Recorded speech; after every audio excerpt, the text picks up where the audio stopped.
행복하길 원하시나요? 다 같이 한번 해볼까요? 가족이 행복하길 원하시나요? 다 원하시나요? 네, 그런 제목을 가지고 하나님 말씀 볼 텐데, 그렇게 가족이 다 행복하기 원한다면 먼저 거주하는 것들을 쫓아내야 한다고 합니다. 다시 한번 거주하는 것들을 쫓아내야 합니다. 네, 신명기 12장 2절 말씀을 한번 읽어보도록 하겠습니다. 신명기 12장 2절 말씀입니다. 다 같이 읽어보겠습니다. 시작. 너희가 쫓아낼 민족들이 그들의 신들을 섬기는 곳은 높은 산이든지 작은 산이든지 푸른 나무 아래든지를 막론하고 그 모든 곳을 너희가 마땅히 파멸하며. 아멘. 이스라엘 백성들은 이제 새로운 땅으로 들어가게 될 것입니다. 그곳에서 살아가기 위해서는 반드시 해야 할 일이 있다고 하는 겁니다. 그것은 그곳에서 터잡고 살아가고 있는 원주민들에 대한 것입니다. 그들을 쫓아내야만 이스라엘 백성들이 살 수 있다는 것입니다. 말씀에서 읽었던 것처럼 그들은 그들의 신들을 섬기는 자라고 했습니다. 하나님을 섬기는 게 아니라 그들은 자기의 방법대로 산에서도 섬기고 나무 그리고 어떤 것들이든지 그곳을 향해서 그렇게 섬기는 자들이었습니다. 우리 마음에는 우리도 모르지만 우리 마음을 자기가 주인인 것처럼 그렇게 털을 잡고 살아가는 것들이 있습니다. 그것이 뭔지를 우리 한번 살펴보도록 하겠습니다.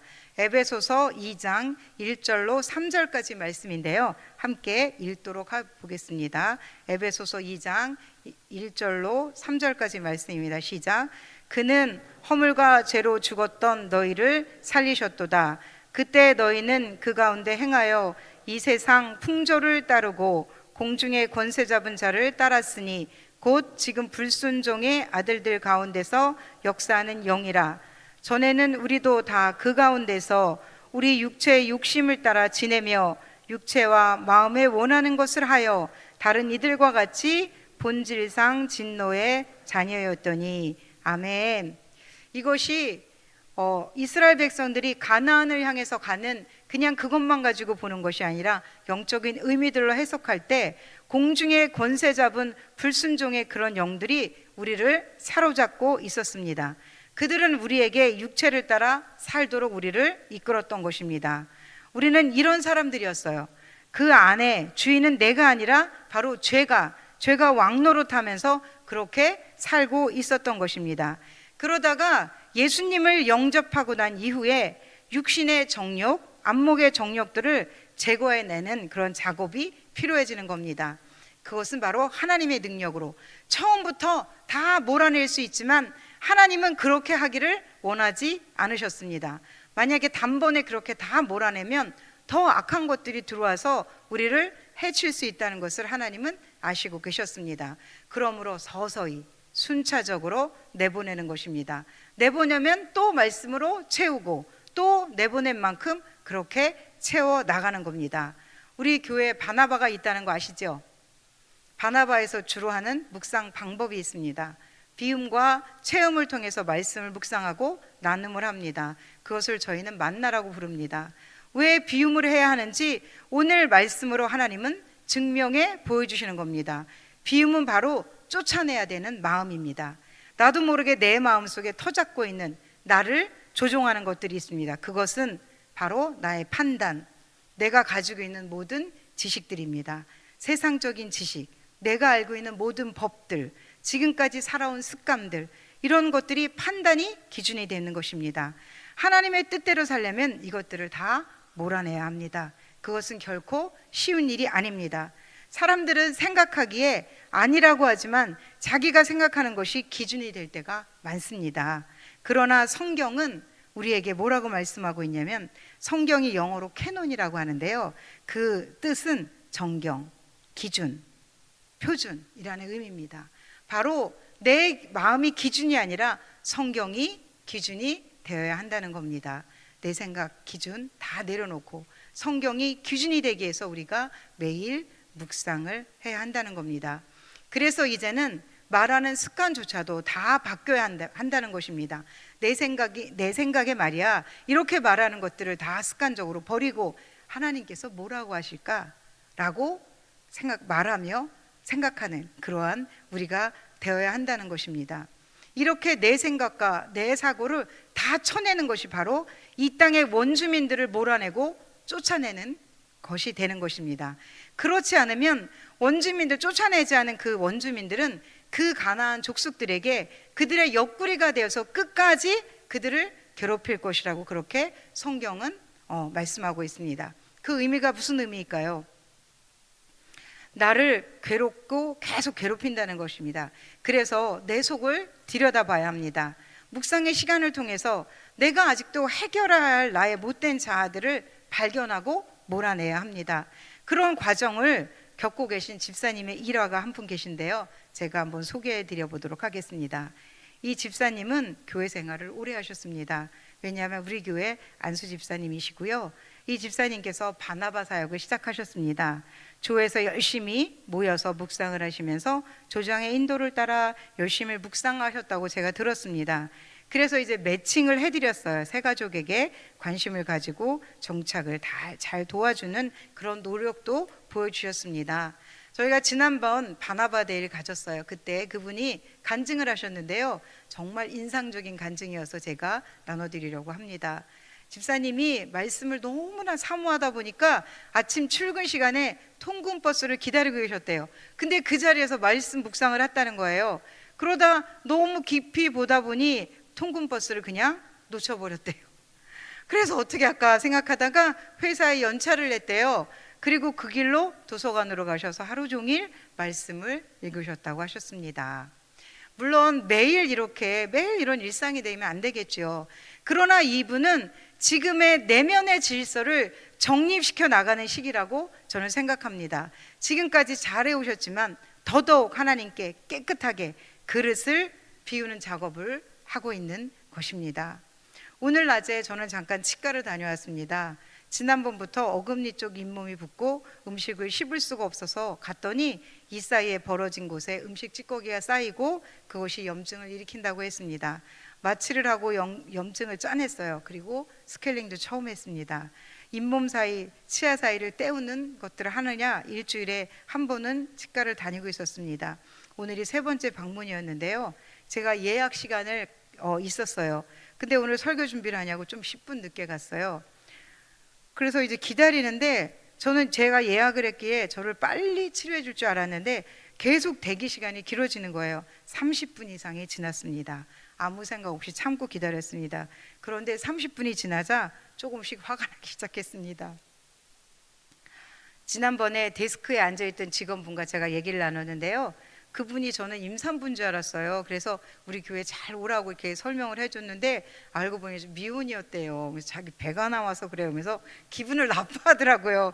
그래서 제 생각에 이분이 기분이 나빠서 나를 맨디로 해줬나? 라는 생각이 들기 시작하면서 견딜 수가 없는 거예요. 1시간이 지났습니다. 데스크로 갔습니다.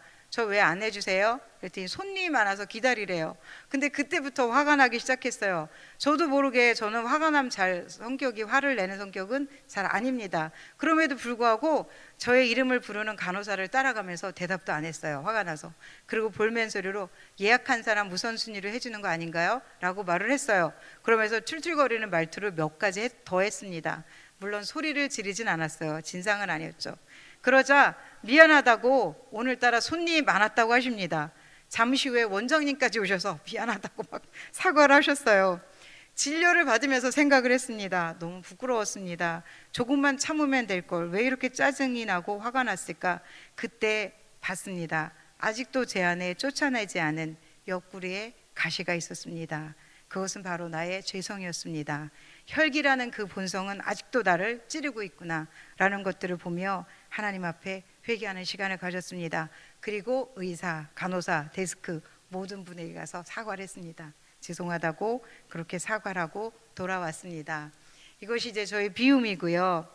여러분 아까 쫓아내면 뭐가 있다 그랬죠? 비우고 난 다음에 채움이 있어야 됩니다. 15장 5절 말씀을 한번 다 같이 읽어보도록 하겠습니다. 15장 5절 말씀입니다. 다 같이 시작. 오직 너희의 하나님 여호와께서 자기의 이름을 두시려고 너희 모든 지파 중에서 택하신 곳인 그 계실 곳으로 찾아 나아가서. 아멘. 자, 이렇게 비워진 마음에는 누가 계시는 걸까요? 하나님이 계시는 겁니다. 주석을 봤더니 하나님께서 자기의 이름을 두시려고 모든 지파 중에서 택하신 곳, 자기가 있어야 계실 곳을 찾아 나서신다고 했습니다. 우리들은 하나님이 자기의 이름을 두시려고 거처를 삼으신 택하신 예배의 처소입니다. 아멘. 네, 그래서 이곳에서 번제도 드리고 예물도 드리면서 갖가진 예배가 우리의 마음과 우리의 육신을 통해서 이루어지는 것입니다. 끊임없이 비우고 채우는 사람들의 이야기가 또 있습니다. 제가 소개를 해드리겠습니다. 이분은 이제 휴가를 오랫동안 다녀오신 분이시라고 합니다. 휴가를 오랫동안 다녀와서 자기의 빈자리를 이제 생각하면서 셀 예배도 드리려고 하는데 이제 마음이 불편한 것들이 생겼다고 해요. 이게 비움이에요. 왜냐하면 자기가 그 오랫동안 비웠는데도 불구하고 회사에 회식이 잡혔대요. 목요일 날. 그날 셀 예배가 있는데, 그래서 이제 그걸 비움하고 나서 말씀을 읽었어요.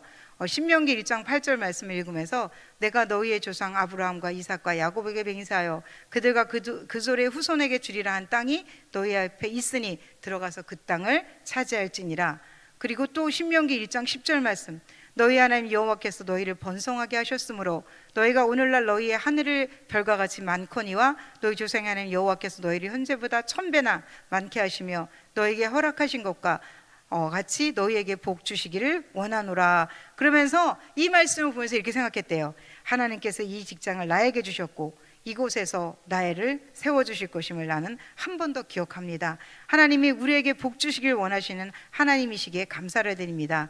내가 하려고 하지 않고 하나님께서 직장 가운데 나를 인도해 주실 것을 믿게 하시니 감사합니다. 그러면서 그 땅을 차지할 수 있음을 나에게 주세요. 능력을 주세요. 그러면서 나보다 먼저 가서 하나님은 애굽을 위해서, 애굽에서 너희를 위하여 너희 목전에서 모든 행한 일을 행하신 것처럼 어제도 너희를 위해서 싸우실 것이며 라는 그런 말씀 붙잡고 갔을 때 어떤 일이 일어났냐면, 내가 비운 자리에 하나님께서 이제 좀 무겁지 않은 가벼운 발걸음을 가지고 회사를 갔다고 해요. 그랬더니 모든 상황을 하나님께서 순조롭게 인도해 주셨대요. 그래서 감사하게도 자기가 걱정했던 목요일날 저녁 회사의 식사도 없어지게 그렇게 해주셔갖고 할렐루야라고 하면서 묵상을 나누셨습니다. 그러면서 생각해보니 휴가 기간 동안 회사에서 급한 연락이 한 번도 없었고 모두 하나님께서 이것은 지켜주셨기에 가능합니다라는, 그리고 자기가 여행 가기 전에 기도했을 때도 하나님이 먼저 앞서 3일 전에 먼저 앞서가서 인도해 주실 것이라는 말씀을 붙잡고 갔을 때 그 하나님을 붙잡고 자기가 그렇게 여행을 다녔노라고 그렇게 했습니다. 걱정과 두려움, 그런 것들은 저의 삶에 항상 나보다 앞서 일해 주시는 하나님을 찬양합니다 라고 고백했습니다. 이분의 마음도 하나님의 예배 처소가 되는 겁니다. 그 마음이 이미 예배당이 되었습니다. 비워지고 채워질 때, 그럴 때 우리는 이 마음을 가지고 하나님 앞에 영광을 올려드리는 것이 되는 것입니다. 이제 마지막으로, 처음에 쫓아냈고 몰아냈어요. 그 다음에 체험이 일어났습니다. 그러면 세 번째로 어떻게 될까요? 가족이 행복해질 수 있다는 것입니다. 다 같이 한번, 가족이 행복해질 수 있습니다. 네, 신명기 12장 7절 말씀을 한번 읽어보도록 하겠습니다. 말씀의 근거에서 찾아보면 됩니다. 거기 곧 너희의 하나님 여호와 앞에서 먹고 너희 하나님 여호와께서 너희의 손으로 수고한 일에 복주심으로 말미암아 너희와 너희의 가족이 즐거워할지니라. 아멘. 내가 하나님 앞에서 바로 되잖아요. 그럼 질서가 있으면 그곳으로 말미암아 가족이 즐거워지는 것입니다. 내가 비워지고 나를 자꾸만 낮추는데 나를 적대하고 싫어할 사람이 있나요? 그렇지 않습니다. 말씀대로 사는 사람은 얼굴부터 표정이 다릅니다. 인상을 쓰고 짜증을 내는 것보다 평안합니다. 그 평안이 옆에 있는 사람도 평안하게 하는 겁니다. 주변을 평안하게 해주고 사역에 열매를 맺는 또 간증이 있어서 제가 또 읽어드리겠습니다. 이분의 간증도 참 재밌습니다. 비움입니다. 우리 교회에서 어성경을 시작한 지 오랜 시간이 흘렀다. 첫 단추를 잘 끼워야 한다는 말이 있다. 어성경 첫째 어찌하다 방장을 맡게 되었다고 합니다. 성경 말씀을 잘 알지 못하는데 그렇게 이제 시작된 토요일 방장이 지금까지 이어오고 있다, 이렇게 비움을 했고요. 작년 구역방에 이어서 올해 신약방을 열게 되었다. 기대 반 설렘 반, 또 시작됐구나 하는 생각이 들었다. 신청서를 만들고 포스터 등을 만들면서 이번에는 몇 분이나 신청할까 하고 이제 그런 걱정을 했대요. 그동안은 권사님들이 많이 수강을 했는데 이번에는 유치부 청년 선생님들 그렇게 홍보를 했는데 뜻하지 않게 청년들과 유치부 쌤들이 많이 등록을 했대요. 그 이전과는 다른 그런 양상을 보면서 권사님이 이제 그렇게 생각을 했던 것입니다. 그러면서 채움 말씀을 읽었어요. 비움을 하고, 자, 민수기 9장 5절 말씀을 봤습니다. 이분이 그들이 첫째 달 14째 날 해질 때 시내 광야에서 유월절을 지켰으되 이스라엘 자손이 여호와께서 모세에게 명령하신 것을 다 따라 행하였더라. 아멘.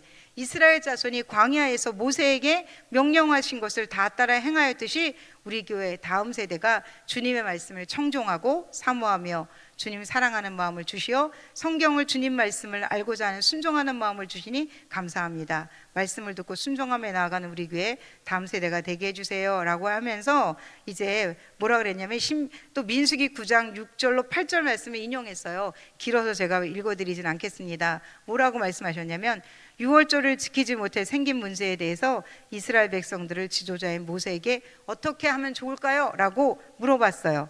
그러나 모세는 자기의 판단보다는 먼저 하나님께서 어떻게 말씀하시는지를 기다리는 태도를 보여주셨다는 겁니다. 그리고 주님의 말씀에 귀 기울이는 그 모습처럼 우리도 어떠한 문제, 어떠한 상황 속에서 나의 생각, 나의 판단이 아닌 주님의 음성을 듣기를 즐기게 하소서, 기도하게 하시고 기다리게 하소서, 주님의 사인이 떨어질 때까지 어성경감을 통해서 주님이 함께 하실 것을 믿습니다. 그러면서 이제 이분의 사연은 기다림입니다. 하나님의 말씀이 있을 때까지 기다리는 것을 말씀했습니다. 적용 참 좋은 말씀을 주셨는데요. 네, 이렇게 이제 하나님의 말씀을 붙잡고 살아가는 사람들은 바로 그 사람들이 있는 곳은 공동체가 변화된다는 것입니다. 공동체를 변화시킬 수 있는 힘이 생깁니다. 가정에서 내가 바로 서면 그 가정은 바로 설 수 있습니다. 아멘. 아멘. 네, 그렇다고 사람의 기준대로 모든 일이 다 잘 되지는 않습니다. 그런 생각을 갖게 되는 것은 기복신앙입니다. 상황은 내가 원하는 대로 흘러가지 않을지라도 그 상황을 바라보는 내 태도가 달라진다는 겁니다. 아이가 많이 아파요. 안 아프면 좋지만 아이는 아픕니다. 치료가 빨랐으면 좋겠는데 그게 안 됩니다. 자, 이렇게 나눴던 오늘 아침의 묵상을 여러분들은 기억하시나요? 아들이 많이 예민해졌어요. 약을 먹고 안정을 찾았는데 지난주부터 과격성을 다시 보여요. 약 조절이 필요한 걸까요? 그러면서 어제 하루 종일 그 아들 때문에 힘들었다는 겁니다. 얼마나 힘들겠어요. 아들이 힘들게 하니까. 그러나 그럴 때 말씀을 붙잡았어요. 신명기 5장 15절 말씀 봤더니 너는 기억하라. 기억하라는 거예요. 이분은 기억하라는 그 말씀 붙잡았어요. 하나님 앞에 그 상황 가운데. 그러면서 내가 애굽 땅 종되었더니 내 하나님 여호와께서 강한 손과 편팔로 거기서 너를 인도하여 내었다. 그러므로 내 하나님 여호와가 내게 명령하여 안식일을 지키라 하느니라. 하나님께서 그 아들을 고쳤던 것을 기억하는 거예요.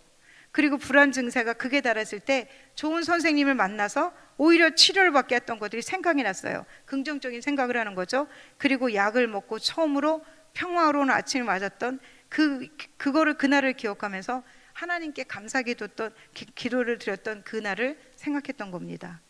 그리고 이렇게 기도했어요. 하나님 앞에 내 하나님 여호와께서 이 민족들을 내 앞에서 조금씩 쫓아내시리니 너는 그들을 급히 멸하지 말라. 들짐승이 번성하여 너를 해할까 하노라. 하나님께서는 대적을 조금씩 쫓아내시는 겁니다. 왜요? 그것은 땅이 황폐해져서 들짐승들이 번성해서 오히려 이스라엘 백성들을 해할까 봐 그들을 지키시는 하나님의 방법이었던 겁니다. 때와 속도는 누구의 주관이라고요? 하나님의 주관입니다. 저는 그저 하나님을 신뢰하며 하루를 사는 것임을 다시 한번 되새깁니다 라고 고백했습니다. 하나님만 바라고 신뢰하겠다는 그런 태도입니다. 바로 이분이 가지는 관점이 우리의 방향성이 되어야 합니다. 그 상황 가운데서 누구를 바라보라고요? 하나님만 바라보는 겁니다. 하나님만 신뢰했습니다. 그분의 인도하심을 구하면서 기다리는 겁니다. 그렇게 내 삶 전체가 나의 몸과 마음을 다해 드려지는 예배가 될 때 그 순간 하나님께서 영광을 받으시는 순간이 되는 겁니다. 우리의 모두의 삶이 그러한 삶이 되시기를 기도합니다. 이렇게 될 때 가정이 하나님의 사랑으로 행복이 넘치는 가정이 되는 겁니다. 형통의 의미가 뭔가요? 우리가 잘 되는 것이 형통이 아닙니다. 하나님의 뜻대로 되는 것이 형통이라는 것을 되새기고, 오늘 이 말씀 가운데 하나님이 주신 말씀이 어떤 것인지를 그 말씀을 잘 붙들고 오늘도 승리하는 그런 하루가 되었으면 좋겠습니다.